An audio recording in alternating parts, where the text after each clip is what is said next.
Hello friends, income tax के cases की series में आज जो केस हम लोग डिस्कस करेंगे उस केस का नाम है principal commissioner of income tax versus national fertilisers limited.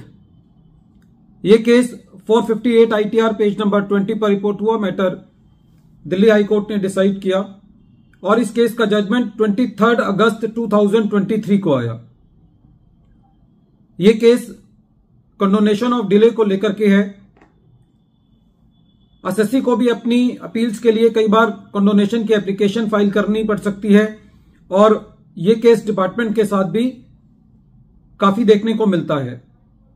काफी केसेस में ऐसा देखने को मिला है कि डिपार्टमेंट कंडोनेशन ऑफ डिले को अपना एक राइट मानने लगता है, चाहे वो एसएससी हो चाहे वो डिपार्टमेंट हो। कंडोनेशन कोई एसएससी का वेस्टेड राइट नहीं है। जब भी कंडोनेशन एसएससी को करानी है या रेवेन्यू को करानी है तो उसके लिए ये जिम्मेदारी है एसएससी की या रेवेन्यू की, जो भी कंडोनेशन को सीक कर रहा है, कि वो अपनी हर दिन की डिले को एक्सप्लेन करे।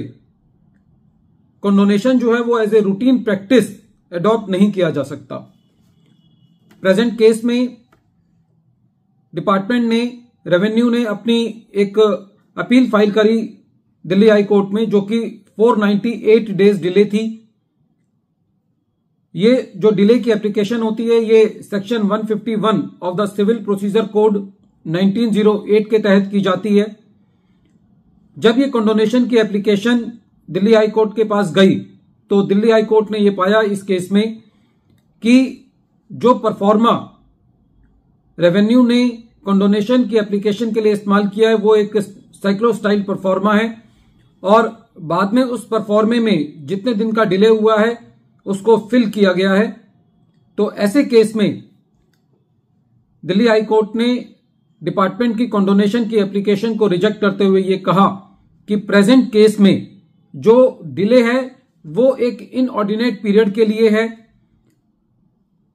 दिल्ली हाई कोर्ट का यह कहना था कि डिपार्टमेंट को 120 दिन मिलते हैं दिल्ली हाई कोर्ट में अपील फाइल करने के लिए, 120 दिन सफिशिएंट होते हैं।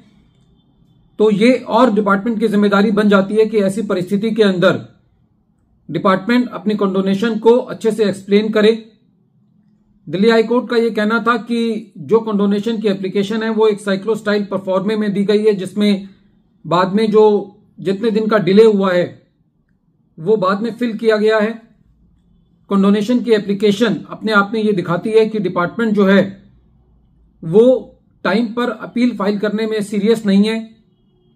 दिल्ली हाई कोर्ट का यह भी कहना था कि जो पूरी एप्लीकेशन है उसको देख करके लगता है कि डिपार्टमेंट पूरी तरीके से नेग्लिजेंट है और डिपार्टमेंट के पार्ट पर एक डेलिब्रेट डोरमेंसी जो है वो दिखाई देती है प्रेजेंट केस में।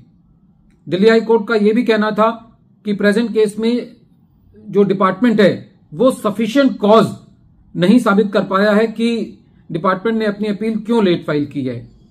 ऐसा ही कुछ जब एसएससी अपनी अपील्स फाइल करते हैं तो ये देखा गया है कि बहुत कैजुअली अपील्स को डिले किया जाता है। यदि एसएससी की कोई अपील डिले होती भी है तो इस केस से ये सीख मिलती है कि जब कभी भी हम कंडोनेशन की एप्लीकेशन बनाएं तो हम जितने भी पीरियड के लिए हमारी अपील डिले हुई है हम उस पीरियड को सफिशिएंटली फैक्ट्स के साथ एक्सप्लेन करें, क्योंकि जो कंडोनेशन है वो as a matter of right नहीं है, वेस्टेड राइट नहीं है एसएससी का या रेवेन्यू का। जब भी कंडोनेशन की एप्लीकेशन फाइल की जाएगी तो उसके साथ क्या कारण रहे रेवेन्यू के या एसएससी के उस अपील को टाइम पे ना फाइल करने के, वो साबित करना बहुत जरूरी है। अदरवाइज जो मैटर है उसके मेरिट पे तो क्वेश्चन आने बाद में आएगा, उससे पहले हमारी अपील जो है वो कंडोनेशन के मुद्दे पर खारिज हो सकती है। कंडोनेशन के केस में जब भी कंडोनेशन की एप्लीकेशन फाइल की जाए तो जिस भी कारण से एसएससी ने या रेवेन्यू ने अपनी अपील लेट फाइल की है उसके कारणों का और उसको एविडेंस को भी साथ में लगाना चाहिए, जिससे हम कोर्ट को ये कन्विंस कर पाए कि जेन्युइन रीजंस थे कि जो अपील है वो लेट फाइल की गई है। हर केस के अंदर कंडोनेशन की एप्लीकेशन को एक्सेप्ट नहीं किया जा सकता। वीडियो के अंत में एक बार फिर मैं केस का नाम रिपीट कर रहा हूं। केस का नाम है principal commissioner of income tax versus national fertilisers limited. ये केस 458 ITR पेज नंबर 20 पर रिपोर्ट हुआ। मैटर दिल्ली हाई कोर्ट ने डिसाइड किया और इस केस का जजमेंट 23 अगस्त 2023 को आया। Thank you friends.